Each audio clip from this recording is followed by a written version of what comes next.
खुशामदीद नाज़रीन, आप देख रहे हैं प्रोग्राम रियासत। मैं हूं शहजाद रज़ा। कल एक इंटरव्यू में पाक फ़ौज के तर्जुमान ने कई अहम बातें की और एक अहम बात यह कि उन्होंने एक बार फिर उस साजिशी थ्योरी को रिजेक्ट किया, मुस्तरद कर दिया कि जो इमरान खान और पाकिस्तान तहरीक इंसाफ अपनी हुकूमत जाने के बाद हर जलसे में, हर बयान में और हर महफिल में ये बात करते हैं कि उनकी हुकूमत को एक साजिश के तहत ख़त्म किया गया। और नेशनल सिक्योरिटी कमेटी की मीटिंग के हवाला देते हुए DGISPR ने कहा कि कोई साजिश नहीं हुई और शुरा को मुफस्सल इस पर ब्रीफिंग दी गई और किसी किस्म के कोई सबूत नहीं मिले। उसके साथ उन्होंने जनरल मुशर्रफ साहब की ख़राब सेहत का भी हवाला दिया और कहा कि ये इदारे की राय है या फ़ैसला है कि जनरल साहब को पाकिस्तान वापस आ जाना चाहिए। जिस पर मियाँ मोहम्मद नवाज शरीफ साहब जो साबिक़ वज़ीर आज़म हैं, उन्होंने भी कहा कि उन्होंने जनरल मुशर्रफ ने जो भी उनके साथ किया, माजी में किया, उन्होंने उनको माफ़ कर दिया और जनरल मुशर्रफ को ज़रूर पाकिस्तान जाना चाहिए। ये बात तो अपनी जगह पे, लेकिन इसके साथ पाकिस्तान में जब हम बात करते हैं फ़ौज की या फ़ौज के किरदार की, जिसकी एक तारीख़ है, तो बार बार सियासतदान भी इसमें अपना हिस्सा डालने की कोशिश करते हैं। और ये जो बयान दिया DGISPR ने, जिस पर तहरीक इंसाफ को सख्त तहफ़्फ़ुज़ात रहे हैं माजी में भी, पहले भी जो बयान आए, और असद उमर साहब ने इसको कहा कि सियासी मामलात सियासतदानों को ही डील करने दें, DGISPR को मुखातिब करते हुए। और बार बार सियासी मामलात पर फ़ौज की तशरीह ना सिर्फ पाकिस्तान बल्कि फ़ौज के लिए भी नुकसानदेह होगी, ये कहना था असद उमर साहब का। एक तरफ तो पाकिस्तान में ये इश्यूज़ चल रहे हैं, दूसरी तरफ जो हमारी मईशत है उसको संभाला देने के लिए से इकदाम की ज़रूरत है, मुश्किल इकदाम की। चंद इकदाम हुकूमत ने किए लेकिन शायद मज़ीद करना बाकी है। डॉलर ओपन मार्केट में 208 तक चला गया, इंटर बैंक रेट जो डॉलर का था वो 206 रुपये रहा। अगर यही इसकी ऊंची उड़ान का सिलसिला जारी रहा तो जो हमारा इंपोर्ट बिल है वो कहाँ तक जाके पहुँचेगा और उसका जो सारे का सारा इम्पैक्ट है वो आवाम पर आएगा। बिजली में इजाफे की बातें भी हो रही हैं, लेकिन इसके साथ जो पंजाब में बजट पेश करने के मौके में 2 दिन एक खेल रचाया गया, वो एक लम्हा है कि जब तक सियासतदानों में आपस में एक इत्तफाक राय नहीं होगा किसी मिनिमम कॉमन एजेंडे पे जिसमें मईशत सर फ़हरिस्त यकीनन होगी, तब किस तरीके से आप मुल्क को इस बुरहानी कैफियत से निकाल सकते हैं, ये बड़ा अहम सवाल है। इस पर गुफ्तगू करेंगे। आमिर दुरानी साहब मुझे में ज्वाइन कर रहे हैं, इकोनॉमिस्ट हैं, मईशत के मामलात पर गहरी नज़र रखते हैं। आमिर दुरानी साहब का बहुत शुक्रिया। हमारे साथ शौकत बसरा साहब मौजूद हैं, अभी नहीं हमारे साथ मौजूद, थोड़ी देर में उनसे अभी हमारा राब्ता बहाल हो जाएगा। और चौधरी जाफ़र इकबाल साहब ने हमें ज्वाइन किया, पाकिस्तान मुस्लिम लीग नवाज़ को रिप्रेजेंट करें। चौधरी साहब आपका बहुत बहुत शुक्रिया।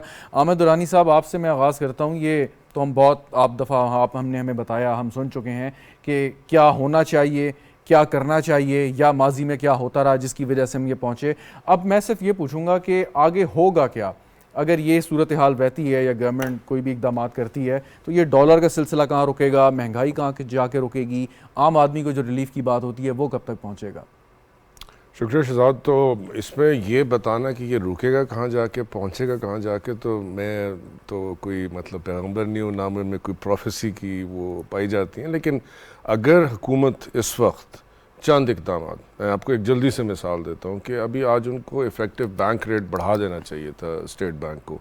जैसे डॉलर ने इतनी ज़्यादा मतलब अपनी जो कहते हैं रुपए की कदर में कमी आनी शुरू हुई है, तो हमें ये चाहिए था कि फ़ौरन, बल्कि ये तो रोज़ाना का होना चाहिए। आपको याद होगा कि 80s में एलन ग्रीनस्पैन जो उस ज़माने के उनके फेडरल रिज़र्व के चेयरमैन होते थे, मतलब लिटरली सेकेंड्स, मिनट्स, आवर्स पे रेट्स एडजस्ट होते थे।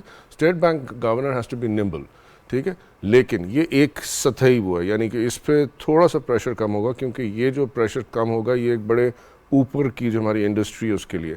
आई थिंक दूसरा जो बहुत ज़रूरी है, आई थिंक उसकी तरफ आपने भी इशारा किया है कि इस वक्त बहुत ज़रूरी है कि ये जो मईशत के मामला जिनमें इस वक्त बजट सर फहरिस्त है और उसके मामले में एक थोड़ी सी संजीदगी इख्तियार कर लेनी चाहिए।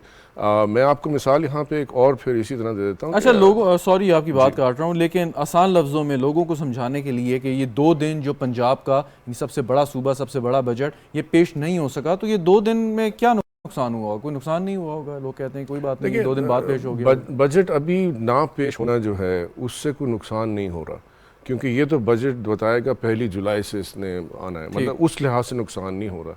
लेकिन जो नुकसान हो रहा है वो इसमें हो रहा है कि मिसाल के तौर पे आसान फहम मान लेट्स से कि मैं हूँ, मेरा एक ठेका चल रहा है हुकूमत पंजाब के साथ और उस ठेके के साथ एक यूनिट बना हुआ है जो एक काम कर रहा है। अब मैं एक ठेकेदार हूँ, मेरे पता होना चाहिए कि अगले साल मेरा जो प्रोजेक्ट है, मैं मिसाल फिर दे देता हूँ, एक हमने नहर पूरी करनी है, वो नहर जो है वो 2 साल में पूरी होनी थी। अब पहले साल का बजट मुझे पता है जून की रिलीज़ आ गई है, अब क्या पता कि वो इसको सियासत की नज़र करके वो नहर बंद कर दें। तो मेरे साथ जो 1000 मजदूर काम कर रहा है, मेरे साथ जो मशीनरी चल रही है वो सारी, वो सब यकदम बैठ जाती है। तो ये बहुत बड़ा नुकसान है, क्योंकि ये एक तो ठेकेदार की जो आपकी निजी सेक्टर है उसके लिए बहुत नुकसान है।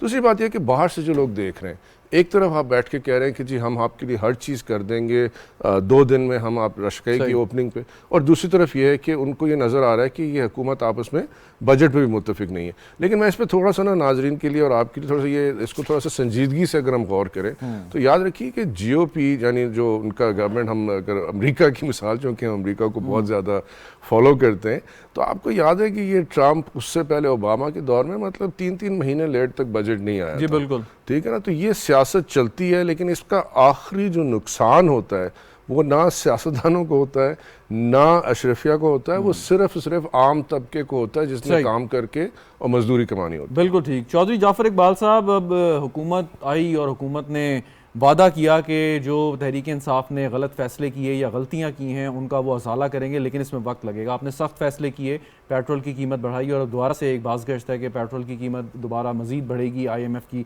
कंडीशन को पूरा करने के लिए, उस मुआहदे की जो गुज़िश्ता हुकूमत साइन करके गई है। लेकिन लोग फिर हुक्मरान वक्त से ही सवाल करेंगे, आपसे सवाल करेंगे कि अब अगर 206 रुपये का डॉलर है और अगर उनको 210 रुपये का पेट्रोल मिल रहा है तो ये सिलसिला कहीं तो रुकना चाहिए। तो लोगों में जो गैर यकीनी की सूरत हाल है वो कब दूर होगी, कैसे दूर होगी? चौधरी साहब। बिस्मिल्लाहिर्रहमानिर्रहीम, बहुत शुक्रिया। देखिए, जो आपने बात की इससे कतन कोई इख्तिलाफ नहीं है कि जितनी जल्दी ये एतमाद मार्केट के अंदर, लोगों के अंदर पैदा हो कि ये हुकूमत कुछ कर सकेगी, तब जाके चीज़ों में ठहराव आएगा। डॉलर ऊपर गया, इसका भी आपने सवाल किया। बिल्कुल, डॉलर ऊपर जाने से तमाम अशिया, पेट्रोल समेत, वो महंगाई बढ़ेगी, कम नहीं होगी। अब मेरा बहुत सादा सा सवाल है, हमें बिल्कुल इल्म था कि हम मुश्किल हालात में हुकूमत ले रहे हैं और हमें ये यकीन है कि हम इन हालात को टर्न करेंगे और हम इनको बेहतर करेंगे, और हम पूरी अपनी सलाहियत, दयानत और मेहनत के साथ ये काम कर रहे हैं। लेकिन ये स्टेप्स लेते हुए 3.5 साल का बिगाड़ क्या 2.5-3 माह के अंदर दूर कर पाएंगे? और जबकि बहुत बड़ा सवाल मुझे बतौर सोशल साइंटिस्ट, अभी मुझसे पहले माहिर मईशत बात कर रहे थे, वो इशारियों की बात करेंगे, रेट्स की बात करेंगे, लेकिन मुझे ये मालूम है कि जिस मुल्क के अंदर सियासी इस्तेहकाम नहीं जी, वहां पे कोई भी चीज जो है आप बेहतर नहीं कर सकते। पहली शर्त सियासी इस्तेहकाम, और उसके लिए इस हुकूमत ने तमाम कोशिशें की। इमरान खान साहब को कहा कि आप आइए, अगर आप एक अच्छे हुक्मरान का रोल अदा नहीं कर सके, आप एक अच्छे वजीर आजम साबित नहीं हो सके, आप अपनी अच्छी टीम सेट नहीं कर सके, तो आप अच्छे अपोजिशन लीडर बनिए, आप असेंबली के अंदर तशरीफ लाएं, हमारे साथ बैठें, हम जो प्लानिंग लेके आए उसके अंदर अपनी राय भी दें। वो ये करने से भी कासिर हैं। सदर मुमलिकत, वो मुल्क के अंदर पार्लिमानी निज़ाम जमहूरियत है, लेकिन वो कहते हैं नहीं, सदारती है। जो मेरा इख्तियार है और जो मैं चाहूंगा कि जितनी देर में आपके किसी काम को सही लेट कर सकता हूं, मैं वो करके दिखाऊंगा। इसी तरह जनाब परवेज इलाही साहब, हम तो एक जिले से हैं और उनकी सियासत को बहुत भले से जानता हूं कि वो सिवाय धौंस धांधली के, सिवाय लाठी गोली के और सिवाय अपनी कुव्वत के, अपने इक़्तिदार को कायम रखने के उन्हें कुछ नहीं आता और ना वो कर सकेंगे। और यही उन्होंने तब भी किया जब वजीर आला का इंतखाब था, ये उन्होंने तब भी किया जब नए वजीर आला ने। चौधरी जाफर इकबाल साहब, आपने ये तो वजूहात बता दी, ये बिल्कुल ये रुकावटें हैं और आपको इसका यकीनन बखूबी अंदाज़ा भी होगा जब तहरीक अदम एतमाद पेश की गई, और यकीनन आप जानते होंगे कि अगर ये कामयाब हो गई तो इस किस्म के रोड़े अटकाए जा सकते हैं तहरीक इंसाफ की तरफ से। तो बावजूद उसके आपने ये चैलेंज कबूल किया। अब लेकिन ये बात कि वो रोड़े अटका रहे हैं, ये कुछ ज़्यादा इस पर वजन बनेगा नहीं, क्योंकि लोग ये कहेंगे आप हुकूमत हैं, हुकूमत का काम है, चाहे जितनी मर्जी सख्त अपोजिशन हो, आपने काम करना है। जी जी, हम काम कर रहे हैं। अब देखिए ना, हम काम कर रहे हैं हर महाज पे। हमने कम से कम मुद्दत के अंदर बजट प्रिपेयर किया और हम वो बजट पेश करके, जिसमें सबसे अहम काम यह है कि PTI की हुकूमत, जो हम 2017 में 1100 1001 अरब का तरक्याती budget PSDP public sector development programme देके गए थे, जब डॉलर 125 या 115 के दरमियान था। जी। और आज जब डॉलर जो है वो 200 को छू रहा है, तो पीटीआई का पिछले साल का पीएसडीपी 500 अरब था, हमने आते ही उसे 808 अरब किया है, 308 अरब का इजाफा किया है। जब पैसा मार्केट में आएगा, मुल्क के अंदर खर्च होगा, लोगों को रोजगार मिलेगा, सही। तो पहला मसला यह होगा कि ठीक। कम से कम उनके पास पैसे हैं खर्च करने के लिए। और इसी तरह पंजाब का भी तरक्याती बजट बढ़ाया। माहिरीन मुआशियात से पूछिए कि वो ये बताते हैं बेहतर मईशत उस मुल्क की हो सकती है जहां उसका पब्लिक सेक्टर डेवलपमेंट प्रोग्राम। आप सही कह रहे हैं तो जो चौधरी वहाँ जाफर की- इकबाल साहब। मैं वापस आपकी जानिब आता हूँ, तो उस्मान बसरा साहब से मैं एक सवाल इस पे कर लूँ। उस्मान बसरा साहब, अभी पंजाब की बात हो कि ठीक है आपके सियासी इख्तलाफात हैं मुस्लिम लीग नवाज से, और एक काफ लीग और उनका एक मामला चल रहा है पंजाब में। एक हद तक तो आप सियासी इख्तलाफात रख सकते हैं कि अगर उसकी जद में हमारे जो कौमी मफाद है वो ना आए, कौम का मफाद ना आए, हमारा जो बजट जैसा इम्पोर्टेंट एक फ़ैसला है, एक इवेंट है, उसमें किसी किस्म का कोई रखना ना पड़े। लेकिन हमने देखा 2 दिन में जो सियासी आपस के ज़ाती मफादात हैं वो सबकत ले गए, और बजट जैसा जो एक अहम मौका था उसको 2 दिन हमने उसको डिले किया, और आज जिस तरीके से हुआ वो भी एक अपनी मिसाल आप है। उस्मान बसरा साहब। बिस्मिल्लाहिर्रहमानिर्रहीम, आपका बहुत शुक्रिया। देखिए, इससे पहले कि मैं आपके सवाल का जवाब देना चाहता हूँ कि मैं चौधरी जाफर इकबाल साहब हमारे बड़े अच्छे भाई हैं। अब वो मुआशरती साइंसदान बन गए हैं, अब वो सियासतदान तो रहे नहीं है। उन्होंने, जैसे आपने पाकिस्तान के लोगों का कचूबर निकाल दिया हुकूमत ने, और नई टर्मिनोलॉजी निकल आई है मुश्किल फैसले, ऐसे ही उन्होंने आप, क्योंकि उनको पता चल गया है कि सियासत तो उनको आती नहीं है, अब वो बन गए हैं सोशल साइंटिस्ट।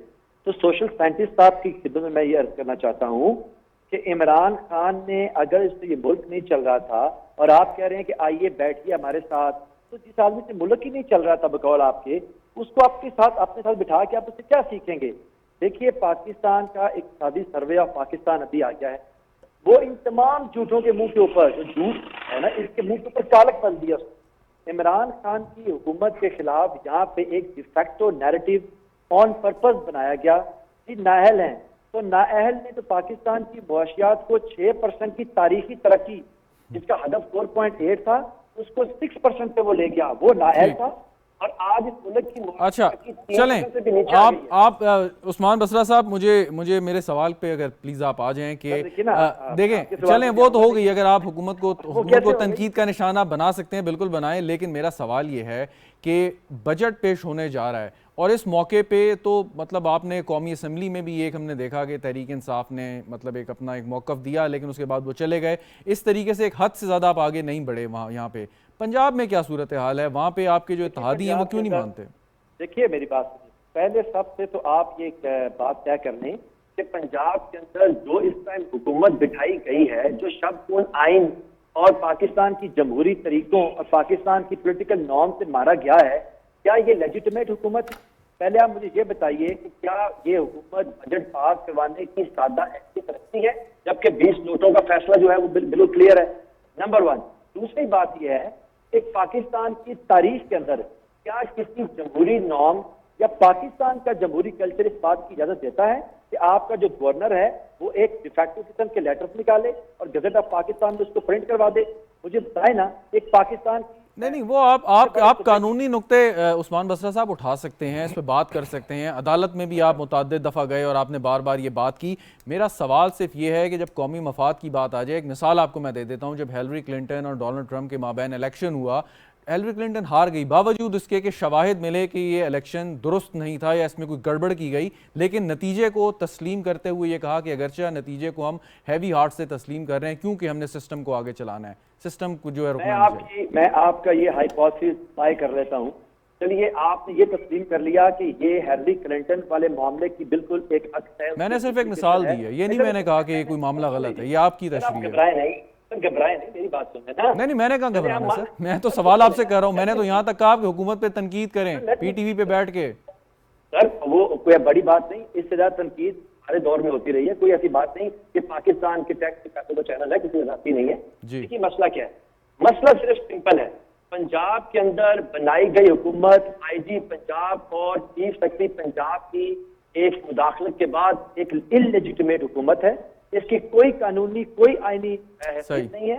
ये एक निजी होटल के अंदर बैठ के कायम की गई और आज ईवान इकबाल के अंदर क्या आप मुझे बताएं कि पाकिस्तान में जमहूरियत पसंदों का हर शर्म से क्या कि जो काम मार्शल के दौर में नहीं हुए, आपकी असेंबली के अंदर पुलिस आ रही है, मेंबरान असेंबली को सदुकोप कर रही है, आप ठीक जो बजट है वो उठा के ले गए वाने। अच्छा एक ठीक है, पॉइंट वेल टेकन बसरा साहब। एक सवाल और है, फिर आमिर दुरानी की जाता हूँ मैं। अब ये आप खान साहब ने ख़ास तौर पे अब जाने के बाद, अपनी रुखसती के बाद इस हुकूमत से उन्होंने ये कहना शुरू किया, एक नैरेटिव बनाना शुरू किया कि ये हुकूमत नाअहल है, या जो जितने सख्त फैसले किए हैं इन्होंने सारे का सारा बोझ डाल दिया।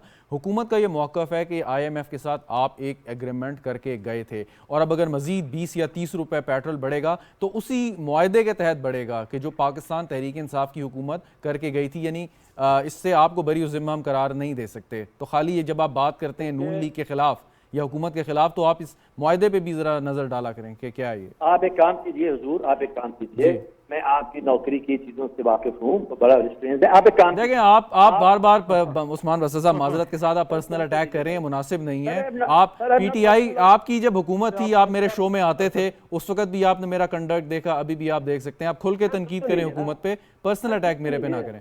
देखिए, पहली बात ये है कि अगर आपको ये फील हो रहा है मैं आप पे पर्सनल अटैक कर रहा हूँ, तो मैं PTV की मजबूरी की बात कर रहा हूँ, एक एज अ होल, आपकी नहीं बात कर, नंबर 1। दूसरी बात ये आप देखें, आपके you been speaking for the past 8 minutes Basra साहब, आप पे PTV पे क्या बात करते हैं? Let me speak on it ji. आप एक काम कीजिए, आपके शो के अंदर मैं चैलेंज करता हूँ, अगर कोई ऐसा मुआहदा मौजूद है कि जिसके अंदर ये लिखा गया कि इमरान खान की हुकूमत पाकिस्तान के लोगों के ऊपर ये मुआशी अरसा हयात तंग करेगी, 30 रुपए एक हफ्ते के अंदर, फिर 30 रुपए उसी हफ्ते के अंदर, फिर अगले 60 रुपए की नवीज सुना देगी। अगर वो मुआहदा PTV समेत पाकिस्तान की मौजूदा कौमी असेंबली में भी पेश कर दिया जाए तो हमारा हाजिर है, हमारी गर्दन हाजिर है, लेकिन झूठ नहीं बोलना चाहिए। मसला ये है कि अच्छा, हमारे साथ आमिर दुरानी साहब बैठे हैं, हमारे माशियात हैं, उनसे मैं ये पूछ लेता हूँ, आप जो बात कर रहे हैं। जी आमिर दुरानी साहब, वो कहते हैं कि जी ऐसा कोई मुआहदा ही नहीं है IMF के साथ हमारा। जी देखिए, सबसे पहली बात तो ये ना कि ये तो बात इतनी दुरुस्त है कि IMF की जो पिछली, जो अगर आप जितनी दस्तावेज़ उठा के देखें, उसमें ये कोई फर्दर मुआहदा नहीं था कि उसमें एक जनरल टर्म्स दी जाती हैं। IMF आपको ये नहीं कहता कि आप इसको इतना कर दें, इसको इतना कर दें। ये थोड़ा सा बिगाड़ आया है जो नैरेटिव या जो हमने बयानिया देखा है TV पे आते हुए, तो इस पे तो मैं इत्तेफाक करता हूँ। आसान लफ्जों में सवाल कर लूँ फिर एक आपसे कि अभी जो पेट्रोल की कीमतें जितनी बढ़ी हैं या फर्दर बढ़ने जानी हैं, ये हम IMF की कंडीशन पूरी कर रहे हैं या खुद ही हमें शौक है बढ़ाने? जी नहीं, देखें, IMF ने आपको ये बोला है कि आपने अपना फिस्कल डेफिसिट एक हाथ पर रखना। फिस्कल डेफिसिट का मतलब है कि जितना आप कमाते हैं और जितना आप खर्च करते हैं उसके दरमियान जो फ़र्क है वो आपने किसी तरह 4% से नीचे रखना है। आपने उसको फिर 9% पे बलून नहीं होने देना। उसके आगे वो आपको एक मेन्यू देता है। उस मेन्यू के अंदर अगर आप देखें तो अगर ये सारे हुकूमतों की गाड़ियाँ और सारे फैसिलिटी बंद करें तब भी उतनी ही डेफिसिट। अब PDL चूँकि एक आसान तरीका है कि भाई आप जब पेट्रोल आता है उसको पकड़ लिया और उसको आपने लगा दिया। मैं दरअसल आज 2 चीज़ें अगर आप इजाज़त देना, चूँकि दोनों तरफ एक सियासी हजरात बैठे हैं, तो थोड़ी सी एक आम आदमी की सियासी वो फहम जो हमें नज़र आता है आम आवाम में बैठ के। पहली बात तो ये है कि ये जो सारी है ना कि पेट्रोल इतना बढ़ जाए, इस वक्त पाकिस्तान के लिए बेहतर है कि पेट्रोल की कीमत बढ़ जाए। आप कहेंगे कि ये एक बहुत ही तजादिया बयानिया, लेकिन आप ज़रा गौर फरमाइए, क्या पिछले 1-2 महीने में जो कदर बढ़ी है पेट्रोल की, क्या आपको ट्रैफिक में कमी नज़र आई है? नहीं आई है। ठीक है, क्या नकलो हमल में कमी आई है? नहीं आई है। गैर ज़रूरी ट्रिप्स जो हैं जो पाकिस्तान को ज़रूरत नहीं है, ठीक है ना, क्योंकि हम इसको एक और जाविये से देखना चाहिए कि पेट्रोल आप आएगा, चाहे महंगाई तो एक अलग अंसर है, उससे एक मईशत पे फ़र्क पड़े, लेकिन जितना आप पेट्रोल लाते हैं उस पेट्रोल को लाने के लिए आपको ज़र मुबादला की ज़रूरत होती है। तो अगर आप मेरे से पूछें तो ये हुकूमत, अगर मिफ्ता साहब के भी दिल में झांकें तो ये बात दुरुस्त है कि इस वक्त 40 रुपये भी आप बढ़ा दें तो नकल हमल कम हो जाए तो खुदा का शुक्र करना चाहिए, क्योंकि फिर हम सिर्फ वो करेंगे जो कहेंगे ज़रूरी नकल हमल। ठीक है, पहली बात तो ये। दूसरी बात यह है कि चूँकि ये आपने मुकालमे पर बात की, तो मैं फिर अपने फाजिल दोस्तों से ये पूछूँगा कि आपके जितने सवालात हैं वो मईशत से मुंसलिक हैं यहाँ पे मुकालमा ने ख़ुद साबित कर दिया, मैं जो कि अपने आप को अवाम में कंसिडर करता हूँ कि भाई ये मुकालमा साबित कर रहा है कि जो सारे मसाइल पे जो बहस हो रही है वो मईशत के मसाइल पे नहीं हो रही, वो आपकी पार्टी के मसाइल के ऊपर हो रही है। ये किसी मुल्क में ऐसे नहीं होता। अभी आपने बरतानिया में मिसाल देखी कि एक फाजिल लोग आए, उन्होंने अपनी अपनी तकारीर की, हटाने की कोशिश की, जब हट गए, जो हुकूमत में आ गया, उसकी बात माननी शुरू कर जाते हैं। तो मेरा ज़ाती ख्याल ये, और आपके शो पे आज मैं चाहूँगा, ये मिसाक जमहूरियत छोड़िए जी, मिसाक मईशत छोड़िए, सबसे पहले तो आप सारे मिलकर एक मिसाक पाकिस्तान साइन करें, क्योंकि वो वाहिद चीज़ है जब आपको पता हो कि पाकिस्तान पहले आगे रखना है तो फिर मेरे ख्याल में ये मसाइल हल हो जाएंगे। और जाते जाते मैं ये टीवी पे कहना चाहूँगा, बहुत शर्म की बात है कि फाजिल जो हमारे पीटीआई के हैं, कि मुझे अब शर्म आती है ये सोच के कि पिछली दफ़ा मैंने आप लोगों को वोट दिया। तो ये मैं सबके सामने बता रहा हूँ नाजरीन के, कि मतलब सोचने वाली बात है कि आप लोग किस तरह मईशत के साथ खिलवाड़ कर रहे हैं। चलें, इस पे मज़ीद आपसे मैं सवाल करना चाहूँगा, लेकिन ये कि अगर आप उस पर जवाब दें कि आपको शर्म क्यों आती है कि पीटीआई ने आखिर ऐसा क्या किया। लेकिन चौधरी जाफ़र इकबाल साहब, अब बसरा साहब की गुफ्तगू आपने सुनी, हमारे साथ ही हैं बसरा साहब भी, वो कहते हैं कि जी जो हुकूमत सही तौर पर आई नहीं, जिसकी कोई आइनी और कानूनी हैसियत नहीं है, हम उसे क्यों तस्लीम करें, या जो बजट अगर वो पेश कर रही है तो उसका इस्तेहकाक नहीं है बजट पेश करने का। ये उनका एक व्यू पॉइंट है, लेकिन इसकी वजह से एक आइनी बहरान पंजाब में यकीनन है। आप क्या समझते हैं कि ये ज़िमनी इंतखाबात के बाद हल हो जाएगा, या अल्टीमेटली जनरल इलेक्शन तक ही हमें जाना पड़ेगा, तब ये सारे मामला हल होंगे?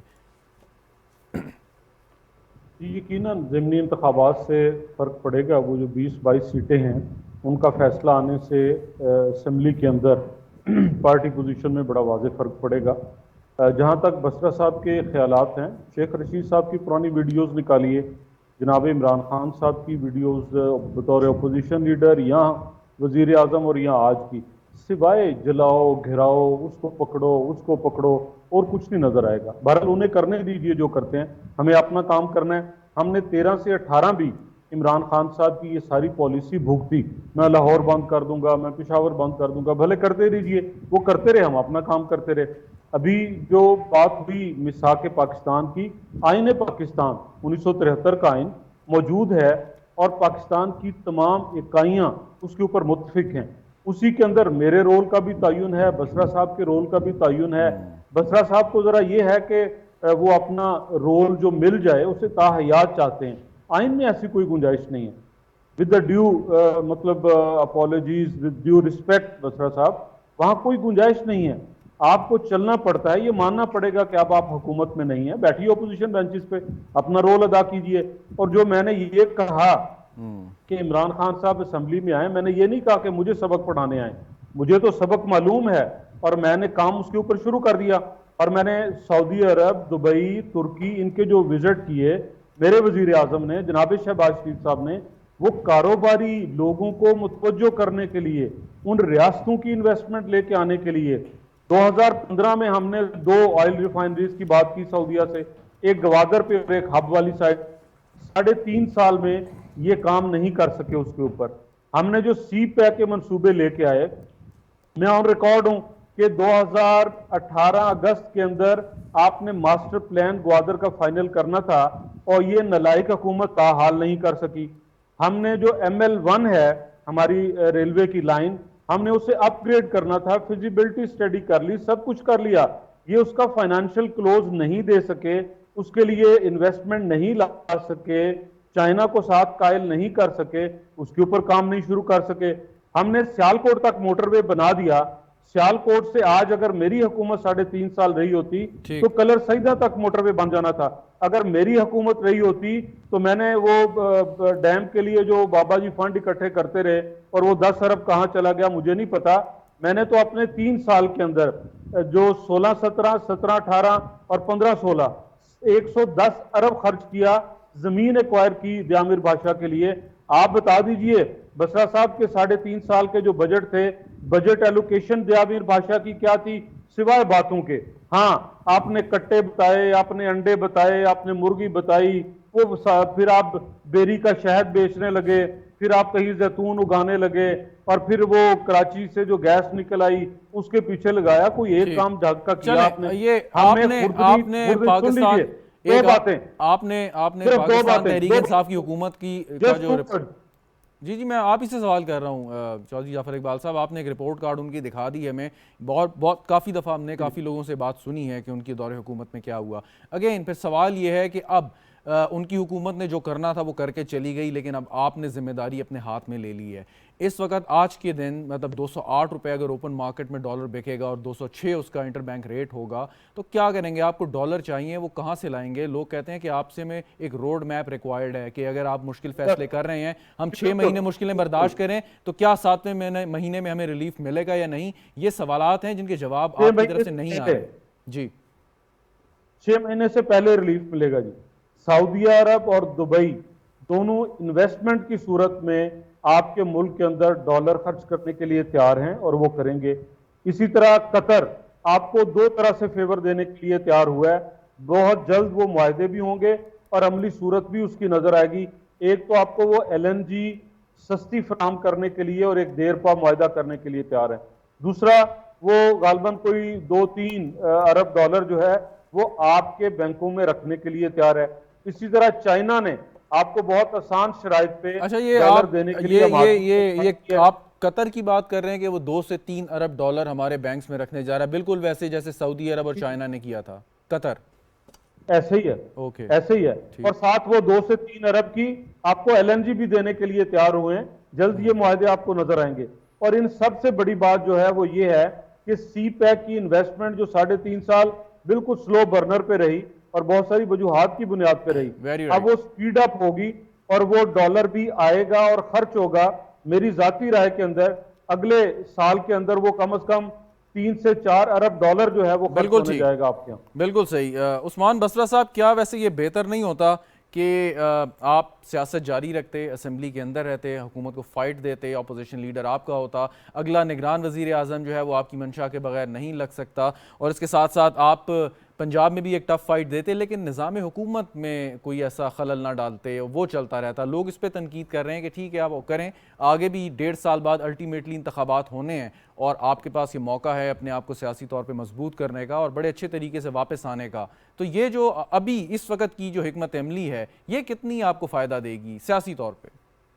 अच्छा, मैं सिर्फ ये चाहूंगा कि मुझे आप 2 मिनट अनइंटरप्टेड बोलने दें, क्योंकि आप हमारे दोनों पार्टिसिपेंट को ना सिर्फ अनइंटरप्टेड टाइम दे रहे हैं बल्कि उनको साथ एक बड़ा अच्छा लेवरेज भी दे रहे हैं।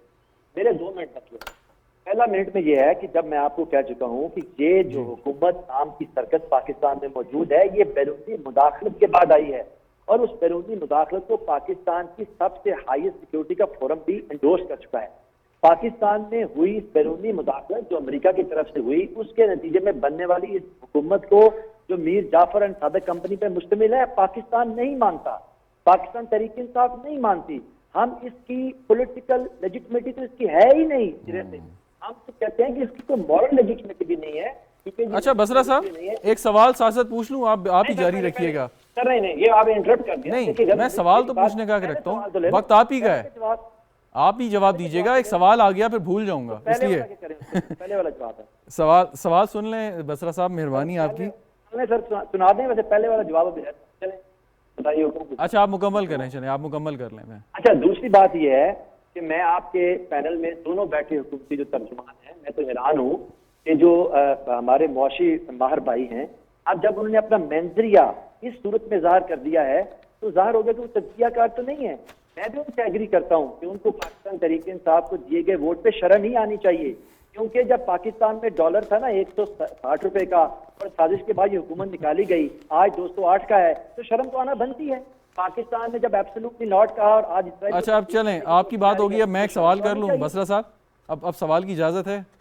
सर 10 दफ़ा कीजिए जी। एक तो ये कि आमिर दुरानी साहब के बारे में आप जो ख्यालात हैं वो जवाब खुद दे सकते हैं, वो देंगे भी, लेकिन आमिर साहब एक न्यूट्रल इंडिपेंडेंट इकोनॉमिस्ट हैं, जहाँ तक मैं उन्हें जानता हूँ, और उनकी कोई सियासी वाबस्तगी नहीं है। मैं कम से कम ये कह सकता हूँ, बाकी वो आपकी बात का वो जवाब बेहतर अंदाज में देंगे। मेरा सवाल ये है आपसे बसरा साहब कि अब ये साजिश जो पहले कहते थे, अब आपने कहा मुदाखलत, तो मतलब अब आप PTI की जो सरकारी पॉलिसी या ऑफिशियल पॉलिसी है वो अब मुदाखलत का लफ्ज इस्तेमाल करना है या वो साजिश का?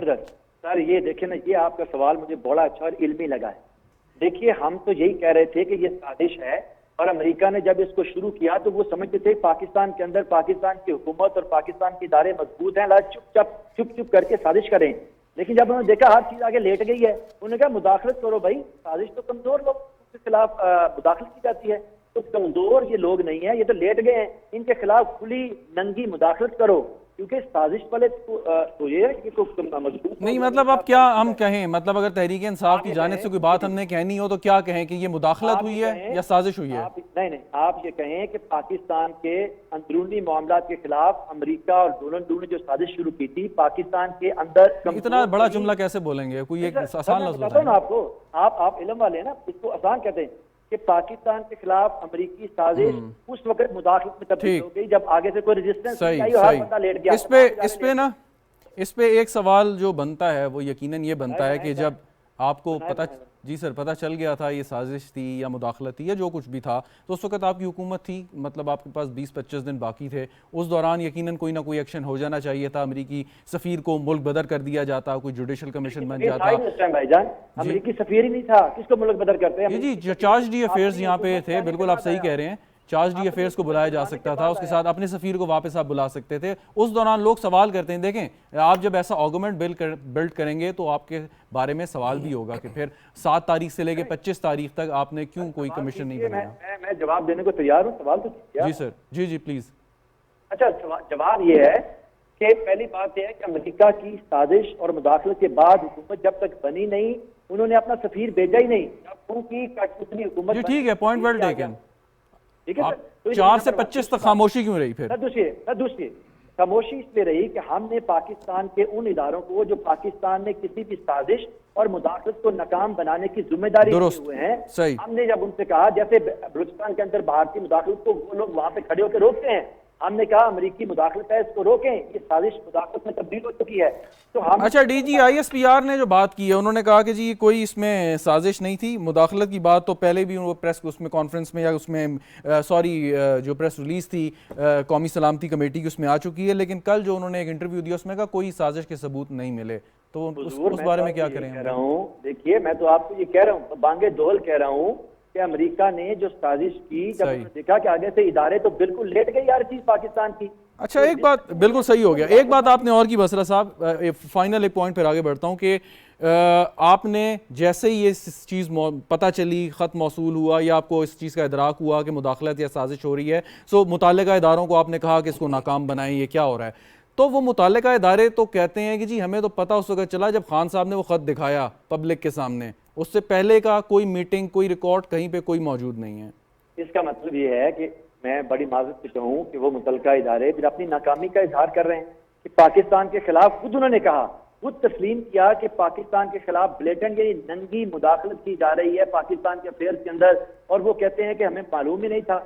मैं नहीं मानता कि पाकिस्तान के ये इदारे जो हैं जिन्होंने पूरी दुनिया के सामने खड़े होकर अपना दुआ, नहीं यकीनन उन्हें मालूम होगा, लेकिन बात यह है कि आप लोगों ने अगर कोई इसमें कोई खास मीटिंग बुलाई, कोई नशिस्त बुलाई, कोई कमेटी की मीटिंग, कोई कौमी सलामती कमेटी की या अदरवाइज आपने बुलाया, उसका रिकॉर्ड नहीं है कि आपने 5 तारीख से 25 के दौरान आपने उन इदारों को कॉन्फिडेंस में लिया अपने तौर पर। जी, ये बात मैं पूछ रहा हूँ आपसे। ये अगर उनको बताया ही नहीं गया था, अगर मीटिंग ही नहीं बुलाई गई थी, तो इलामिये के अंदर उन्होंने क्यों कहा कि डिमाश करें, डिमाश करना चाहिए। चलें, ठीक हो गया, पॉइंट वेल टेकन बसरा साहब। आमिर जी, चलें, आमिर दुरानी साहब, आप कुछ कहना चाहेंगे आपके बारे में जो बात की है? मैं सवाल कर लूँ? नहीं, मतलब ये आप सवाल कर लें, मैं सवाल कर लूँ आपसे। अब सूरत हाल थोड़ी सी हमें वाज़े कर दें आप कि जैसे चौधरी जाफ़र इकबाल साहब कह रहे थे कि 4-5 ऐसे पाकिस्तान के दोस्त ममालिक हैं कि जो कोऑपरेट भी करना चाहते हैं और मदद भी करना चाहते हैं। अगर उनकी बात ठीक है और इसी तरीके से मामलात आ गए और आपके अकाउंट में लेट्स से 7-8-10 अरब डॉलर जमा हो जाते हैं, सो उसको हम कोई बेहतर तौर पे आगे इस्तेमाल कर सकते हैं, यूटिलाइज़ कर सकते हैं या नहीं? मतलब मैं उसकी इब्तिदा ना दोनों भाइयों के लिए इस तरह करूँगा कि सबसे पहले तो आज सुबह में उठा तो मैं देखा कि एक सोशल मीडिया पे तस्वीर वायरल हुई हुई है, उसमें एक बच्ची है, मैं नाम नहीं लूँगा क्योंकि टीवी है तो हम इसलिए किसी एक बच्ची ने उठाया हुआ, उसके नीचे पीछे बहुत सारे यंग लोग खड़े में, और वो यूथ जिसको हम समझते हैं कि ये पाकिस्तान का मुस्तकबिल है, ये वो नौजवान नस्ल है, ठीक है, और उस पर लिखा है कि we are not your generation. अच्छा, ठीक है ना, इसका मतलब है हम तुम्हारी नस्ल जनरेशनों से नहीं है। अच्छा, एक बहुत पावरफुल स्टेटमेंट थी जिसने सुबह मुझे चौंकाया, और मैंने ये सोचा कि क्या ये टाइम रह गया है कि इस दौर में जहाँ कि आपकी अगर आप सिर्फ मोबाइल पेनिट्रेशन देख लें, उर्दू में भी और अंग्रेज़ी में भी, तो तो आपको क्या ये लगता है कि आप किसी को सिवा उन लोगों के जो कि सियासत बेचते हैं या दीन मज़हब बेचते हैं, किसी को बेवकूफ़ बना सकते हैं? उसका जवाब है नहीं। तो इसका जवाब मैं बड़े एक धीमे लहजे में दूंगा, वो इसलिए कि ये बात ज़रूर की गई होगी कि लोग आपके उसमें रखेंगे कुछ तेल आपको, वो ही नहीं होता कि हम आपको कम पैसों पे देंगे, वो होता है उसको हम डिफ़र्ड पेमेंट्स कहते हैं कि चले हम आपको थोड़ा ठहर के देंगे।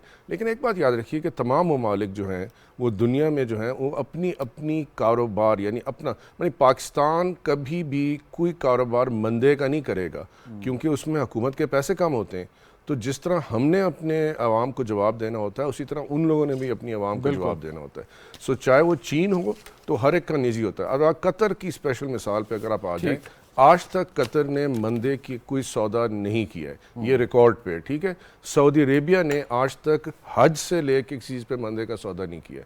तो मैं सिर्फ ये कहूँगा कि एहतियात दरकार है, देखना चाहिए। वो कहते हैं इस चीज़ की, जी आपसे इस चीज़ की पॉसिबिलिटी क्या है कि एक आप मुल्क है जिसके साथ आपके अच्छे ताल्लुकात हैं और खुशकिस्मती से वो एक अमीर मुल्क है, और आप उस मुल्क से कहते हैं कि जी आप अगले 2 साल 3 साल के लिए इतने अरब डॉलर हमारे अकाउंट में आप रख दें और इतने फीसद हम उस पर आपको इंटरेस्ट पे करेंगे, तो ये मुमकिन नहीं है? अपने बिल्कुल मुमकिन है। आपने अपने बात का जवाब खुद ही दे दिया जी कि ये मुमकिन भी है, लेकिन उसका जो हमें कीमत, अब जिस तरह इमरान कीमत अदा करनी है, वो कीमत क्या है? वो कीमत वो इस 3 साल में नहीं आई तो अगले 3 साल में आ जाएगी। ये जीरो इंटरेस्ट रेट पे कोई कुछ नहीं आपको देगा जी। अगर मैं आखिरी छोटी सी जल्दी से 2 बातें कहना चाहूँगा। पहली बात यह है कि देखिए ये बात मान ली कि इस वक्त सियासत है, आप निकाले गए, मुदाखलत हुई, साजिश हुई, लेकिन अफसोस इस बात का है कि हार या जीत जब भी होती है, चाहे सियासत में या खेल में भी तो फिक्सिंग होती है ना, मैच फिक्सिंग होती है, सारा कुछ होता है, मुदाखलत भी होती है, साजिश भी होती है। और आप एक ऐसी सियासी जमात जो कि कितने अजीम खिलाड़ी ने बनाई है, तो कम से कम उसको हारने का फ़ाना आना चाहिए, जो कि मेरे ख्याल में आता है उन्हें, ठीक है। तो क्या इस वक्त ज़रूरी है कि हम बजाय इसके कि मैच ना खेलने पे मुज़िर हों, वो जिस तरह मर्जी मैच जीता है, भाई वो मैच जीत गया, आपने अपील कर दी, वो आज से 1000 साल बाद फैसला है, देखा जाएगा। लेकिन अभी आप मैच खेलने से इनकार कर रहे हैं, उससे किसका नुकसान हो रहा है? उससे सिर्फ हम आम आवाम का नुकसान हो रहा है। दूसरी बात, जहाँ तक बसरा साहब को एक जवाब ज़रूर दूंगा कि बाबर साहब, DGI SPR, असद उमर साहब, ठीक है, और जहांगीर तरीन साहब, तीनों को फ़ोन करके पूछ लीजिएगा कि मैं कभी भी किसी की तरफ झुकाव रखा है, तो जवाब उनको मिल जाएगा। ठीक, एक सवाल लेकिन मैं और करूंगा before I go to Chaudhary Jafar Iqbal sahab. ये बहुत बात हो रही है कि PTI ने कहा कि जी हम 30% कम नरखों पे रूस से तेल ख़रीदने के लिए तैयार थे और ये हुकूमत आई और सब कुछ ख़त्म हो गया, जिस पे रशियन एम्बेसडर की एक क्लैरिफिकेशन भी आ गई कि बातचीत यकीनन हुई होगी लेकिन कोई हमने जवाब नहीं हुआ या कुछ ऐसी कॉरस्पॉन्डेंस नहीं हुई। भारत जो है वो रूस से तेल ख़रीद रहा है बावजूद पाबंदियों के, कि खाली पाइपलाइन से नहीं है, वो दूसरे फ्रेट से यकीनन जा रहा है। क्या ये पॉसिबिलिटी है कि आपको आम दूसरे ममालिक के मुकाबले में रूस 30% कम पैसों पे तेल दे दे? जी देखिए, ये इसका जवाब जो है ना, ये फिर एक वो है जिसपे हमें साफ आवाम को, नाज़रीन को बता देना चाहिए। भारत जो है वो 50 से 50 की दिहाइयों से वो एक नॉन अलाइंड मूवमेंट का हिस्सा है, तो वो हमेशा से रशिया से तेल खरीदता रहा है। आप अगर उनकी रिफाइनरी देखें, जैसे हम तेल लेते हैं ना, ख़ासतौर पे ख़ाम तेल की मुख्तलिफ इकसाम होती हैं। जो इकसाम हम रिफ़ाइन करते हैं, जिसके लिए हमारी महमूद कोट रिफाइनरी, हमारी अटक की रिफाइनरी, हमारी सारी रिफाइनरी, जो टेक्नोलॉजी जो है जिसको लगने में कम से कम 2 साल चाहिए होते हैं, अच्छा। वो रिफाइनिंग टेक्नोलॉजी गल्फ हेवी क्रूड्स की है, ठीक है। अब आप उसके अंदर हाई सल्फर होता है, अब ये कीमियाई उसमें नहीं जाना चाहते, नहीं, ये जो हम करते हैं। तो अब रशियन आएगा तो रशिया में ठीक है गैस हम ले सकते हैं, ये बात ठीक है कि हम उनसे कुछ रिफाइंड यानी वो चीज़ जो डीजल जो हम रिफाइंड तकरीबन 58% 58% हम लोग डीजल रिफाइंड लेते हैं। उसके अलावा खाम की तो बात ही एक अनहोनी सी बात है, क्योंकि वो आ भी जाएगा तो उसका हम करेंगे क्या? रिफाइन नहीं कर सकते, हम रिफाइन नहीं कर सकते, टेक्नोलॉजी हम ला सकते हैं हमारी, लेकिन रिफाइनरी को अडेप्टेशन करने में टाइम लगते हैं, 2-3 साल लग जाते हैं। तो बात ज़रूर हुई होगी, लेकिन भारत का खरीदना जायज़ बनता है, क्योंकि भारत तो पिछले 70 साल से उनसे तेल। सवाल ये पैदा होता है ना कि इमरान खान साहब कोई मामूली आदमी नहीं है, साबिक वज़ीर आज़म है, तहरीक इंसाफ के सरबराह हैं, उनके पूरी टीम है इस किस्म के माहिरीन की जो उन्हें सारी बातें बताती होगी। सो उन्हें ये बात मालूम नहीं होगी कि अपना बयानिया ये बनाने से पहले उनको ये मालूम होता कि रशियन ऑयल आ भी गया, और ये अगर मैंने बात कर भी दी तो कहीं ना कहीं लोग इसको आइडेंटिफाई कर लेंगे। आपने मेरे जवाब का मतलब जो मैंने स्टेटमेंट दी थी उसका आपने खुद ही जवाब दे दिया है। अफसोस तो ये होता है कि वो टीम कहाँ है, टीम मौजूद ही नहीं है, जो उनको सही तरह से गाइड कर सके कि इस वक्त हालात क्या चल इमरान रहे खान हैं। साहब को। बिल्कुल जी। नहीं, लेकिन असद उमर साहब जिनको वो ओपनिंग नहीं, बैट्समैन असद साहब वो एक बैट मतलब देखिए वो कई दफ़ा पहली गेंद पे उड़ जाते हैं, कुछ लोग मिडिल ऑफ द ऑर्डर उड़ जाते हैं। ठीक ठीक। चौधरी जाफर इकबाल साहब, फाइनली जी अब सियासी मामलात सियासतदानों को तय करने दें, ये आज बयान दिया असद उमर साहब ने DGISPR के उस इंटरव्यू के जवाब में।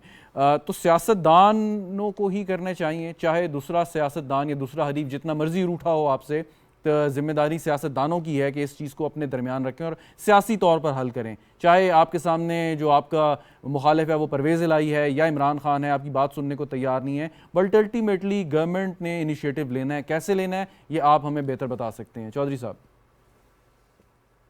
देखिए, गवर्नमेंट ने इनिशिएटिव लिया, शहबाज शरीफ साहब ने दावत दी, at the highest level prime minister साहब ने कहा आइए हम वेलकम करते हैं, और वो इस्तीफे जो इन्होंने दिए हैं और जिसे शायद अगर हिकमत अमली अदरवाइज इख्तियार की जाती तो मंजूर करके, बल्कि बुलाया भी इनको, नहीं तशरीफ लाए तो इन्हें घर भेजा जा सकता था, उसके ऊपर इंतखाबात भी हो सकते हैं। तो वो लीनियंट व्यू लिया ना कि आइए बैठिए, आप चलिए आगे बढ़िए। हम इमरान खान साहब की तरह ये नहीं कह रहे कि इस्लाम नहीं लेना चाह रहे। वो तो जिस दिन पहले दिन वजीर आजम बन के आए, वुज़रा की कुर्सियों के पीछे से गुजरे कि किसी से हाथ न मिलाना पड़े। भाई आप कैसी बातें, क्या ये सियासत है मेरे मुल्क की? और इससे भी बढ़ के वो सारी उन्होंने जितनी इकदार थी सियासत की वो ख़त्म की।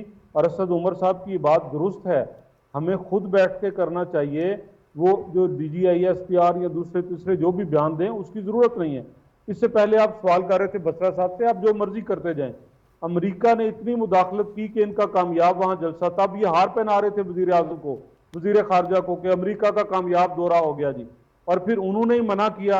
वो जो 50 लाख घर बनाने थे वो भी अमेरिकन सफीर इनका वो साजो सामान तेसी कांडी इन्होंने चुक के लै गया। वो जो इन्होंने नौकरियां देनी थी उसके लिए भी यही हुआ। मतलब ये सारे काम इस तरह से इन्होंने किए हैं कि एक से बढ़ के एक जिसकी तोजी दें वो गलत ही साबित होगी। अभी ये तेल वाली बात मेरे भाई एक्सपर्ट हैं, उन्होंने सादा अंदाज में, सलीस अंदाज में समझा दी, जबकि ये रोज बैठ के ही करते हैं। और ये सी रूस नाल मुआहिदा कर रहा है जी। भाई आप काहे का मुआहिदा कर रहा है, वो इस्तेमाल ही नहीं हो सकता। आखिरी बात जो मैं गुजारिश करूंगा, जो हम जिस मौजू की तरफ आना चाहिए और करना चाहिए जी। अभी 2-3 सवाल हुए, बात हुई कि जी जब तक किसी का इंटरेस्ट ना हो, तो मैंने पहले कहा कि सऊदी अरब 2 ऑयल रिफाइनरीज लगाना चाहता है, उनका इंटरेस्ट है, उनका बिजनेस है तेल का, वो अपना वो कारखाने लगाना चाहते हैं। और एक वो कराची के अंदर जो डिसलिनेशन का है, पानी साफ करने का और प्रोवाइड करने का, वो भी बतौर बिजनेस लगाना चाह रहे हैं। उनके इन्वेस्टर्स वो आ रहे हैं लगाने। और पहले भी इस तरह के प्रोजेक्ट मैं आपको उंगलियों पे गिन के दे सकता हूं, जिसमें एक हमारा पोर्ट कासिम पे लगा हुआ कोल फायर पावर प्लांट है, उसमें 2-3 मुमालिक के बिजनेसमैन उनका वो शामिल है। तो आइंदा भी इसी तरह के, और चाइना तो है, चाइना का तो बहुत बड़ा स्टेक है, चाहे वो आपके इंडस्ट्रियल स्टेट्स डेवलप करना हो, चाहे वो ग्वादर पोर्ट डेवलप करना हो, चाहे आपकी रेलवे लाइन और मोटरवेज का जाल हो, और वो सारी इन्वेस्टमेंट ला रहा है और आज भी वो लाएगा। इन्होंने तो उसको लाना ही नहीं चाहा, स्लो बर्नर पे डाल दिया। तो जितने भी दूसरे ममालिक काम कर रहे हैं या आना चाह रहे हैं, वो इसी सूरत में आना चाह रहे हैं। आपके जो LNG टर्मिनल है, बिल्कुल उसमें से एक LNG टर्मिनल पे नॉर्वे और स्वीडन का वो कारखाना जो बहरी जहाज के अंदर ही होता है, उसको गैस को ऑफलोड करने के लिए, वो लगा हुआ है। तो ये सारे वो ममालिक हैं जिनका बिजनेस इंटरेस्ट है पाकिस्तान के अंदर। पॉइंट टेकन जाफर साहब, बिल्कुल सही कि उनका इंटरेस्ट है और वो आना चाह रहे हैं, और अल्लाह करे ऐसा ही हो। उस्मान बसरा साहब, एक सवाल तो पहले ये कि आजकल वो बात चल रही है जनरल मुशर्रफ के पाकिस्तान वापस आने की, और उस पर पाकिस्तान मुस्लिम लीग नवाज़ का एक मौक़िफ़ सामने आ गया। शायद जनरल साहब की तबीयत ख़राब है, DGISPR ने भी इस पर बात की। आप क्या कहते हैं कि उन्हें आना चाहिए और कोई इसमें रुकावट नहीं होनी चाहिए, जनरल साहब अगर आना चाहें वापस? मेरे ख्याल में कोई भी पाकिस्तानी जो पाकिस्तान की का नेशनल आइडेंटिटी कार्ड होल्ड करता है, पाकिस्तानी है, ये उसका मुल्क है, और अगर उसके ऊपर कोई पाबंदी नहीं है, कोई कानून की पाबंदी नहीं है, तो उसको जरूर आना चाहिए। बल्कि जो यहाँ से कोई बहाना करके भी भाग गया हुआ है उसको भी आ जाना चाहिए। मेरा तो ये ख्याल है कि हर उस शख्स को पाकिस्तान आना चाहिए, बिल्कुल सही, आके सामना करना चाहिए अपने अपने। अच्छा, एक और सवाल, वक्त बचा लूँ, एक सवाल और है आपसे कि आज जो बजट पेश हुआ पंजाब का, इसमें मजदूर की कम अज़ कम उजरत 20,000 से बढ़ाकर 25,000 मुकर्रर कर दी गई। ये कोई अच्छा फैसला है आपके ख्याल में या नहीं? मसला पता क्या है, मैं आपको सिंपल एक बात बताऊं, ये बातों का एक बड़ा धंधा है। आए मेरे साथ, आप किस दिन टीवी पे से निकल के आए, देखते हैं कि पंजाब के अंदर क्या लोगों की बुनियादी तनख्वाह जो है क्या 20,000 दिन को मिल रही है कि नहीं मिल रही। मसला इम्प्लीमेंटेशन का है। लेकिन मैं क्विकली रिस्पॉन्ड करना चाहूंगा कि जाफर इकबाल साहब कह रहे हैं तेल की बड़ी बात करते हैं। देखिए आमिर साहब जो हमारे अभी तक तो वो हमारे फाइनेंशियल एक्सपर्ट हैं लेकिन थोड़े पॉलिटिकल भी हैं, तो वो उनकी खिदमत में ये अर्ज है कि देखिए पाकिस्तान की हुकूमत नॉन अलाइन मूवमेंट का हिस्सा रही है। ये कोई डिवाइन चीज नहीं है। आज पाकिस्तान के ऊपर कोई कानून इलाही नहीं लग रहा कि आपको जो रशिया कह रहा है कि हमसे सस्ता तेल लें और आप कह रहे हैं कि हम नहीं लेना चाहते क्योंकि हम नॉन अलाइन मूवमेंट में नहीं थे। यही गुलामी है जिसका हम बार बार जिक्र करते हैं कि इसको छोड़ना चाहिए। अच्छा नहीं बसरा साहब, वो आमिर साहब कह रहे थे कि वो तेल आप ले भी लें लेकिन उसके लिए जो टेक्नोलॉजी है वो आपके पास नहीं, अपग्रेड करनी पड़ेगी, 2 साल लग जाएंगे। नहीं, आपने देखिए ना, आपने उनका जो आधा भरा गिलास तो नहीं डिस्कस किया, आपका खाली के बाद 58% जो हम डीजल ले रहे हैं जो बकौल उनके रिफाइंड, एक ऐसी बात है इसके ऊपर डिबेट हो सकती है, ये टाइम नहीं है। आप कतरा भी रूस से नहीं ले सकते क्योंकि गुलाम वोटेड हुकूमत अपनी मर्जी का फैसला कर ही नहीं सकती। ठीक हो गया, तो कर लेंगे, अमेरिका कहेगा तो कल तेल। बहुत शुक्रिया आपका। बस आमिर दुरानी साहब कोई फाइनली कोई आखिरी बात कहना चाहेंगे? जनरल मुशर्रफ के हवाले से बात चल रही है। जी मैं उस पर क्योंकि एक सियासी बयान से मैं ज़्यादातर गुरेज करता हूँ। आज मैंने कुछ शाद कर दी है तो मैं माफ़ी चाहता हूँ सारों से, ख़ासतौर अपने दोनों भाइयों से। लेकिन ये कि पहली बात तो ये कि इन्होंने कहा जो होल्डर है CNIC एमाल नाम है, देखिए जहाँ की मिट्टी में बंदा पैदा होता है उसका इतना हक तो होना चाहिए कि उसको वहाँ ला के दफन कर दिया जाए। तो मतलब जिस तरह से भी मैं तो इसको इस जाविये से देखता हूँ। नाम अल्लाह उन्हें लंबी उम्र दे, जनरल साहब, अल्लाह ताला उनको अच्छी उम्र दे जितनी रहेगी। लेकिन बात ये ना, तो ये तो हम सब के लिए कहते हैं। बिल्कुल ठीक, मतलब बहुत शुक्रिया, पाकिस्तान आना चाहिए। Thank you so much. हमारे साथ है उस्मान बसरा साहब, आपका भी शुक्रिया। चौधरी जाफर साहब, नाज़रीन गुफ्तगू आपने सुनी, प्रोग्राम देखने का शुक्रिया। इजाज़त दीजिए, खुदा हाफिज़।